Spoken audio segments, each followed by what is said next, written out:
Hello sapiens, welcome back to our channel జోగినేత.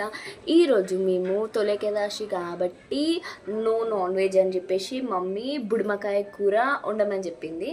In my mom guidance. ఇప్పుడు నేను చూపిస్తున్నా కదా, వాటిని అయితే మేము బుడిమకాయలు అంటాము, మీ సైడ్ ఏమంటారో వాటిని కామెంట్ చేసి పెట్టండి. చూడనికి చిన్న కీరాలు లెక్క ఉంటాయి, దోసకాయలు లెక్క. తర్వాత ప్యాన్ పెట్టుకొని దాంట్లో 2 పావుల నూనె పోయాలి, కొద్దిగా ఆవాలు వేయాలి, చేయబట్టాలి. నూనె వేసినాక ఉల్లిపాయలు వేస్తే చిల్లుతుంది అనేసి మా మమ్మీ వేసింది. దాని తర్వాతకి మన వీడియో కాబట్టి నేను కొంచెం షో చేసిన అట్లా వేస్తే బాగుంటుందని. తర్వాత ఉల్లిపాయలు వేసిన తర్వాత పసుపు కసూరి మేతి వేసేసి మంచిగా కలపాలి. అవన్నీ మా మమ్మీ నాకు అందిస్తుండే అక్కడి నుంచి. నేను మంచిగా అవన్నీ వేసిన, మనం షో చేయాలి కదా అఫ్కోర్స్.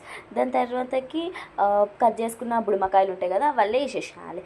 అవి వేసిన తర్వాత కొంచెం బాగా కలపాలి. బాగా కలిపిన తర్వాత అయితే మూత పెట్టేసేయాలి. మూత పెట్టి తీసిన తర్వాత ఒక ఏమంటారు చెంబు, హాఫ్ చెంబులో నీళ్ళు తీసుకొని అలా వేసేయాలి, మనకు గ్రేవీ కన్సిస్టెన్సీ కావాలంటే.